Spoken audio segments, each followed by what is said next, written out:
नमस्कार। हजुर शुभ नाम? मेरो नाम कृष्ण प्रसाद बन्जाडे।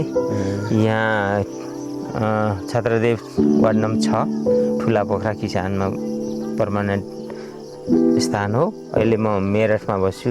यो उत्तर प्रदेश दिल्लीको नजिकै पर्छ। हजुरलाई म एउटा यसको कुराको बारेमा एउटा पुस्तक लेख्नु बारे छ। हजुर यो पान क्षेत्र भन्ने है, यो पान क्षेत्र भन्ने पुस्तकमा हजुरले कुन ठाउँलाई समेटेर बनाउनु भएको छ, यसको बारेमा बताइदिनुहुन्छ? मैले जरुर बताउँछु।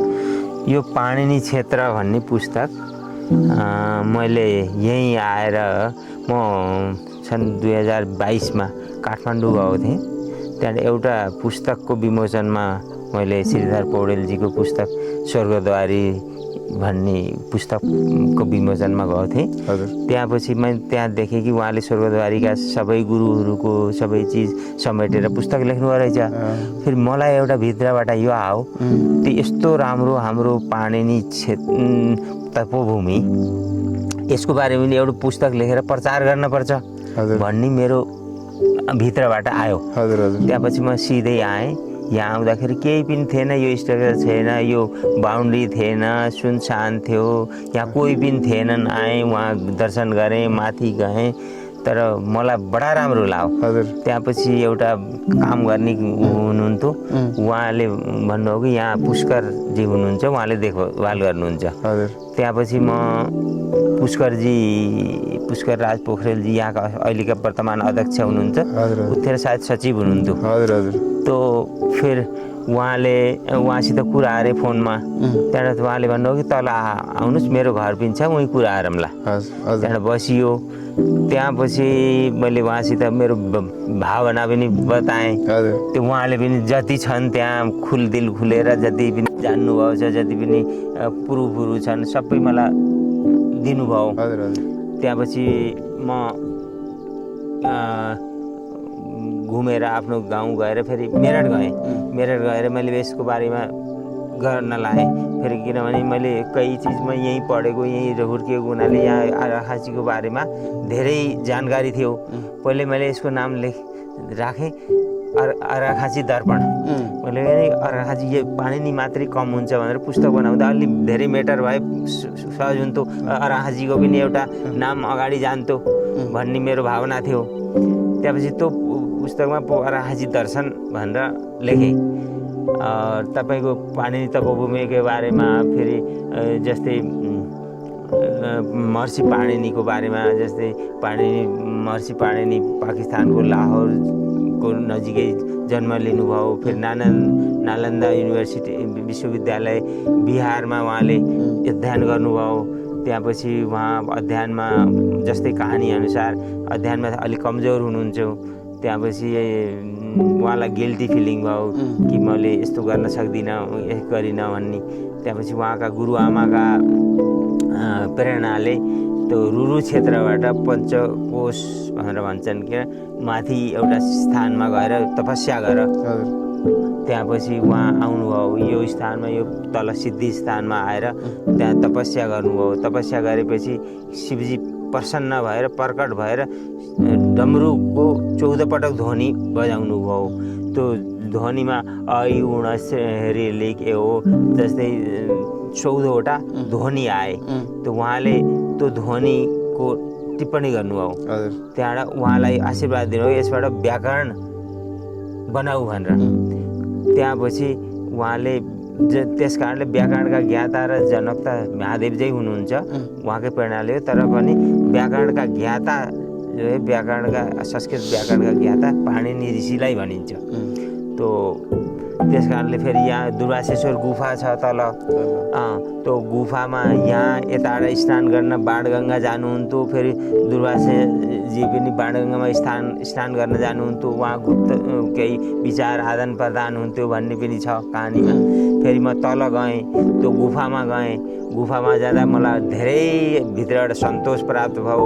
यो ओरिजिनल मतलब प्राकृतिक एक शिवलिङ्ग छ। माथिबाट सेता पानीका बुँदहरू सेता जस्तै दुध चढाए चाहिँ उसमा चढिएको छ। उतापट्टि बस्ने स्थान छ, चराचुरुङ्गीहरू छन्। त्यो उसको बारेमा जानकारी लिएँ।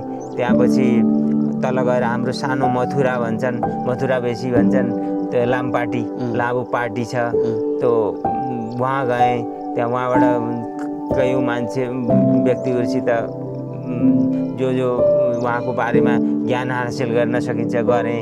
उहाँ जब उहाँ पश्चिममा हुनुहुन्थ्यो, उहाँका बुवा नाम त यसमा छ अहिले ध्यान आएन है, त्यो जङ्गबहादुर राणाका, त उहाँ आएर जङ्गबहादुर पैदा हुनुभयो बाटाबाट काठमाडौँ जाँदाखेरि बाटामा, त्यहाँबाट पैदा भएर त्यहीँ फेरि अर्को दिन औलो लाग्छ भन्ने हुन्थ्यो, त्यहाँबाट बलकोट गएर उहाँ नामाकरण न्वारान भएर तब काठमाडौँतिर जानुभएकोले त उहाँले पछि अल्टा आएर प्रधानमन्त्री बनेपछि उहाँ पौवा बनाउनु भयो, त्यो स्ट्रक्चर बनाउनु भयो, त्यसको पुरै कहानी छ।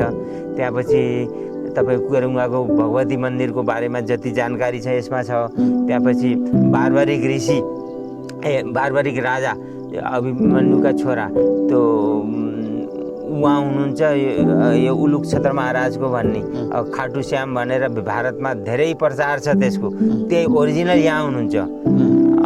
यहाँ धेरै प्रचार नभएको हुनाले त्यसमा त्यति उभाउ छैन, तर बडा शक्ति छ। पहिले जेठो राबु राजाका तर्फबाट आउँथ्यो उहाँ काट्दाखेरिमा, दसैँमा पुन्नुका दिन पञ्चबली दिन्छन्, दुनियाँ धेरै भिड हुन्छ, यो क्षेत्रका सबैहरू जान्छन्, सबैको मन्नत पुरा हुन्छ। हामीले पनि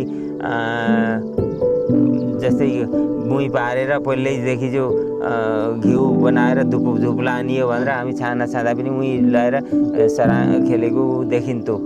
त्यहाँपछि आकाशे मन्दिर, त्यसपछि तपाईँको मालारानी मन्दिरको बारेमा, त्यहाँपछि अर्घाको भगवती मन्दिरको बारेमा, त्यहाँपछि सुपा देउरालीको बारेमा धेरै विस्तृत जानकारी। सानो मन्दिर थियो, मैले देख्दा पनि मेरो माहौल उतै भएको हुनाले खनालहरू मेरा माहौली हुन्, मेरा माहौल दमाराका खनालहरूले अहिले पनि पूजा गर्छन्। मेरा मामा चोकलाल खनाल भन्ने अहिले पनि त्यहाँ पुजारी हुनुहुन्छ। त्यस कारण त्यसमा धेरै मेरो जानकारी छ। त यो यसमा सबै जानकारी त्यसको समावेश छ।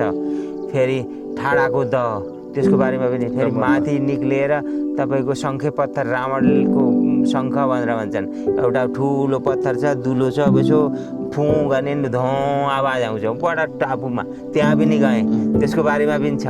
त्यो कपिलधाम गएँ, महर्षि कपिल 60 दर्शन मध्ये एक दर्शन लेख्नुभएको उहाँको कपिलधाममा उहाँ शङ्कर आचार्यजी हुनुहुन्छ, उहाँले पनि धेरै पुरुषार्थ गर्नुभएको छ, उहाँ पनि लेखेँ। फेरि लुम्बिनीको बारेमा लेखेँ।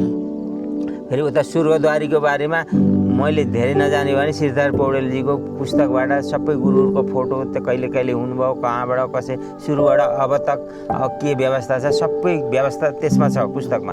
त्यसपछि यता आएर रुरु क्षेत्रको सबै जानकारी, ऋषिकेश मन्दिर, भगवान् ऋषिकेश पानीमा रहनुभएको त्यो शालिग्राम कहाँबाट आउँछन्, कहाँ शालिग्राम सिर्फ यही स्थानबाट, जो दुनियाँमा जहाँ पनि शालिग्राम छन् गण्डकीका नदीबाट निक्लेका छन्, त्यसको बारेमा पुरा जानकारी छ। फेरि रेसुङ्गाको बारेमा जानकारी छ।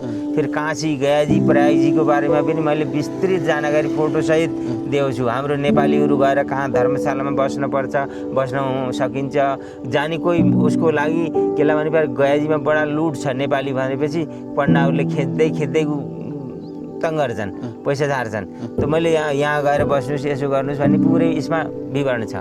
त्यहाँपछि अयोध्याको मन्दिरमा केस चलेको, रामभद्राचार्यजीले गवाह दिएको, सबै जैन बाउ छोरा हुनुहुन्छ, उहाँले केस फ्रीमा लड्नुभयो, जिताउनु भयो।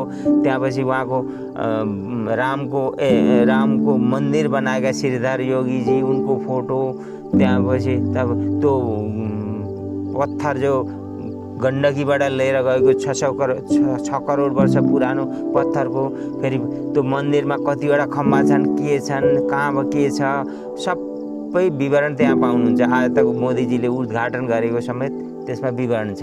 त्यहाँपछि गीताजीको बारेमा धेरै राम्रो व्याख्या छ अलिकति। एकादश उपनिषद भन्ने 11 उपनिषदको सङ्ग्रह हाम्रो स्वामी सत्यानन्दजीले लेख्नुभएको थियो, त्यसको बारेमा मैले त्यो पढेको थिएँ, त्यसको समरी पनि यसमा छ। जस्तै मानौँ हाम्रा बुवाले नआउँदाखेरि मन्त्र भन्नुभएको, हातमा हेर्दाखेरि कराग्रे बसते लक्ष्मी कर मध्ये सरस्वती कर मूलो स्तुत परमा प्रभाते कर बदर्शनम भन्ने थियो। त्यहाँबाट पृथ्वीलाई ढोग समुद्र बसवे देवी पर्वतस्थने विष्णुपति नमस्तुभ्यं पादश क्षमा समय भनेर फेरि नआउँदाखेरि बाल्टीमा जौतिल कुश गङ्गाजल राखेर नआउनुहुन्छ। गङ्गे च यमुने च गोदावरी सरस्वती नर्मदे कावेरी सिन्धु जलस्मिन सन्निधि कुरु भनेर गर्नुहुन्थ्यो। त्यहाँबाट डोरो बान्दाखेरि जेनबद्ध बलि राजा भनेर त्यहाँपछि तपाईँको दसैँमा अक्षता लाउँदाखेरिमा त्यो मन्त्रको मैले एकदमसित नेपालीमा व्याख्या एक एकको आयो मलाई अहिले त बरु आएन। त्यो सबै मैले त्यसमा समावेश छ यसमा यो धेरै उपयोगी छ, पढे पनि बडा ऊ छ। यसमा फेरि मैले लेखेँ त्यो परमात्माको कृपा भनेर तपाईँलाई यो भनेर भन्छु कि मैले 40 वर्ष भयो नेपाली पढेका होइन, भारतमा गएँ तर नेपाली यहाँ हुनुपर्छ भनेर मेरो भावना हो। मैले लेखेँ, टाइपिङ गरेँ, त्यहाँबाट स्पेलिङ मिस्टेक त धेरै छन्, कसरी गर्ने भनेर भन्दाखेरि यही सामाजिक सञ्जालमा मेरा बनारस हिन्दू युनिभर्सिटीका नेपालीका भाषाका अध्यक्ष डाक्टर दिवाकर प्रधानजी हुनुहुन्छ, उहाँसित सोधेँ कि मेरो यस्तो भावना छ के गुरु भनेर। तपाईँले पिडिएफ बनाएर पठाइदिनुहोस्, मैले ठिक गरेर स्क्यान गरेर पठाइदिउँला भनेर मैले उहाँको पनि मैले यसमा समावेश गरेको छु। उहाँको मलाई शुभकामना दिएको समावेश गरेको छु, उहाँ मैले देखाउन चाहन्छु थोरै छ।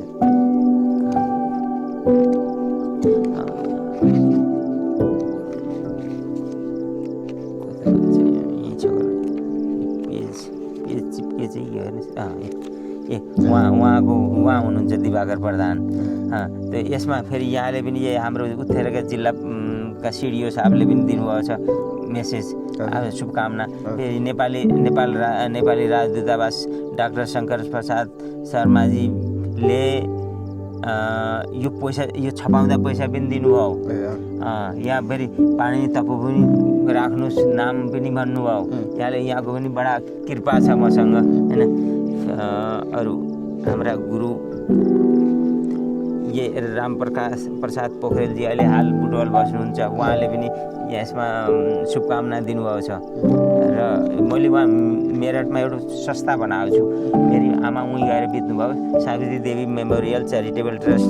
त्यसो भएर त्यो यसको ट्रस्ट मैले छपाएको हुनाले माता पिताको पनि मैले फोटो यसमा समावेश गरेको छु।